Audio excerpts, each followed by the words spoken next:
Okay, today I'm gonna do a quick video on how I make an armature. This Bigfoot I just finished doing a little while ago. This is all the parts cut up, ready for molding. This is the wires I use, different gauges. This is like an aluminum wire right here. That's the base for the Bigfoot. Now, what I'm gonna do is it's gonna be pretty simplistic, but I'm just gonna I have this mounted on my tripod, so basically, sorry, I'm moving my chair closer. Um, so basically, I'm showing you this because I want you to see, how you do a sculpture and you have to cut it up and break it down and make it all fit together. See, it's all got to work. See.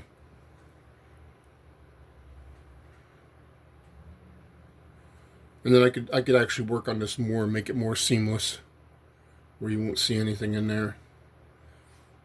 But this is just this is probably like 80% done. If you see, I got to add some clay in here. There's an abnormal amount of pectoral compared to up here. There's none. You're constantly reworking these things and touching them up and stuff. But anyway, I'm just showing you this because this is the armature I'm going to make for you.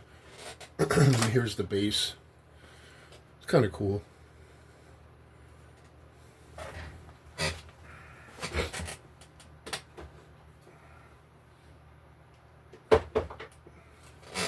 Now, I was on the phone with a longtime friend, garage kit master, Danny Sirocco, the other day, and he was talking about how when he first started to get into doing sculptures, that he would take a drawing.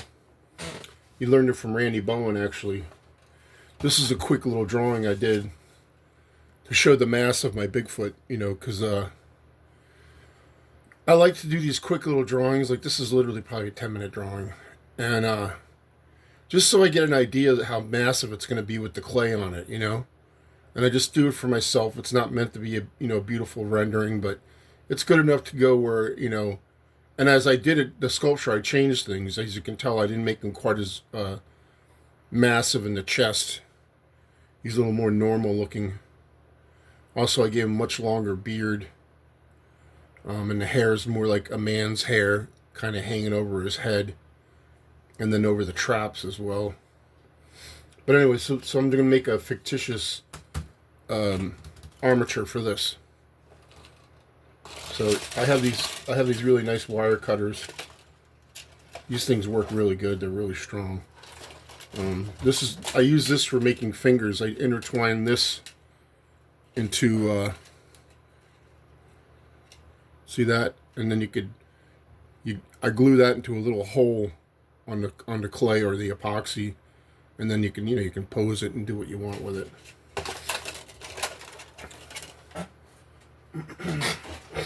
But anyway, I'm going to use the aluminum clay. This is wire. Primarily, this is what I use to do armatures. Now, I'm probably going to cut this a little too big, but it doesn't matter. Then what I do is you basically bring the two equally together here. Okay. Not quite equal, close. Most times that'll be like, that little loop will be where the head will go. So you figure we'll start like right here. Oops, sorry, I hit the tripod. We'll start right here where the head is. And then what I'll do is I'll actually intertwine this. Right? See? And try to keep that one position. Then I put this down here like this. And we're pretty close to where we need to be. And then usually I'll take this and I'll just make like a slight hip structure. See? Straighten this out. And then, see what I'm saying? We're kind of where we need to be. You can basically take these and bend it up to where the feet will be. Of course, this foot's going to be a little shorter, but it doesn't really matter. So there's basically your. Actually, this leg is too long. Let's see. Yeah, this leg's too short, I should say.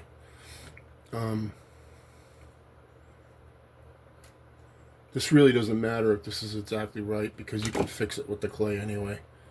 And then for the arms, I basically, because he has abnormally long arms like a gorilla, so I'll take the wire, say about that much,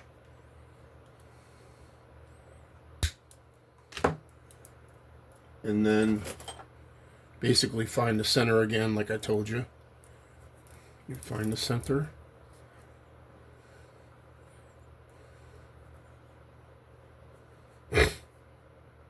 Excuse my nose, my sinuses are really bad. This time of the year, it's crazy.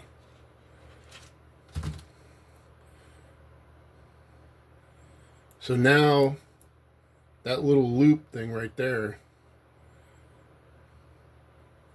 I utilize this as a center point. You see, like a center point. And then what I'll do is I'll actually take this and I'll wrap that around that, right? And then I take this and I wrap that around that. And then it pretty much gives you what you need. See? Of course it looks sloppy now, but you can fix it up later. So then I'll take this smaller gauge wire.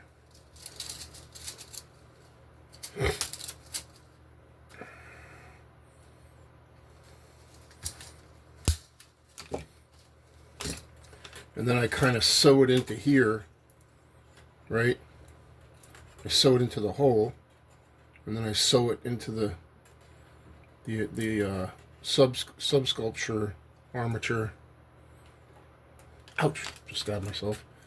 And then you pretty much get it like this, and then you just wind this around to kind of lock it in place.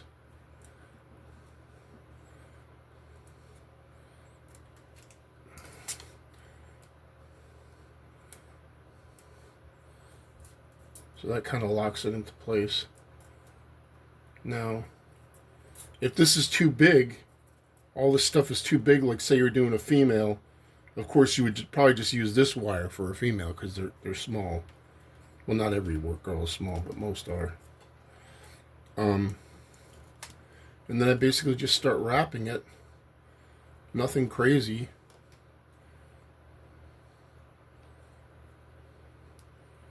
And I'll go down the leg here.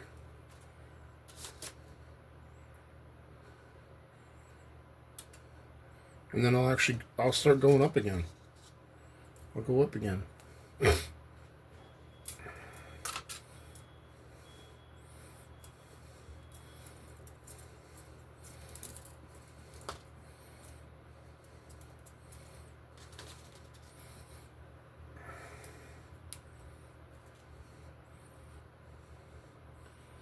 Same with this side.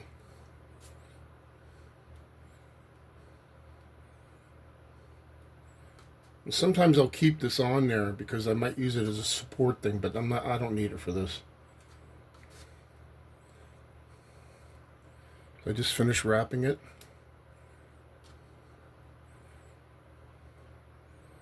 So now you have something for the clay to grab a hold of. And I'm going to do the arms now.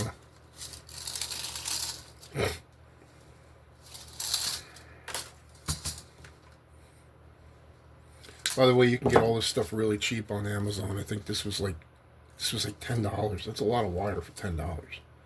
17 gauge. And the thicker aluminum wire, I think I paid like $10.99 for it. It's freaking amazing. It's amazing stuff. So then I'll take this And I'll start right around here and just, start wrapping it around it. Come back around. And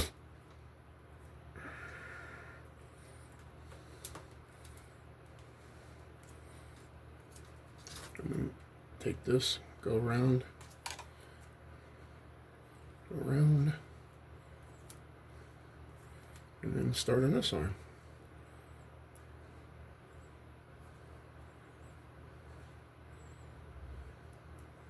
I don't get too crazy with the wires because I'm a sculptor that actually I'll put a layer of epoxy or clay on here, and that will rigid everything up, so I don't worry so much about it having so much wire in it because you don't really need it. It's kind of futile. You don't really need it. And then you make like a basic shoulder structure. Like some of this stuff you could cut off if you wanted to. If you don't feel like bending it around. Basic shoulder. See? Now we're gonna have to find. If you look at the drawing, you see he's mid-thigh at the knuckle. If you see in the drawing, so you figure if you want to make it accurate, where you make the fingers connected with wire off the little flipper hand you'll make, it cuts right off, and then do the other side.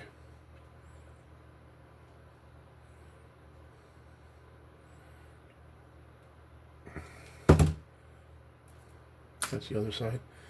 So basically you have, here's your armature, basically.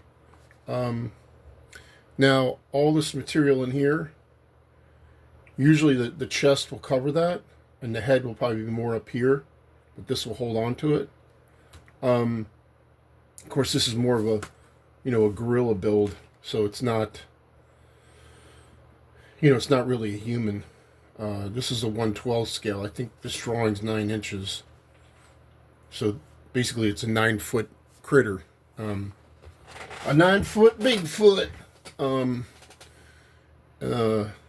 So real quick, that's just the way I do it real quick. And then if you want, you can do a thing like this too, which a lot of times I don't attach my stuff to boards. Like a lot of guys, they strap it onto something. I don't do that. I don't, not saying there's anything wrong with people who do it. It's just I don't do it. Because I love being able to hold it and turn it which way and look at it from underneath and on top and bottom and, really hyper-analyze it. And some guys like to keep it tied down. I just never have been into that. So then what you do here is you make a quick little attachment for this. And then this will give you like almost like a tripod kind of thing. So you can kind of just stand it up, see? Now you got like a little action figure, like almost like an action figure wire guy. Anyway, it's pretty easy. I mean, I don't know how long it took me to make this. Well, the video is 13 minutes, so probably took me 10 because I did talk in the beginning. And anyway, you get the general idea. I hope this helps because a lot of people don't understand how to make armatures. Over and out.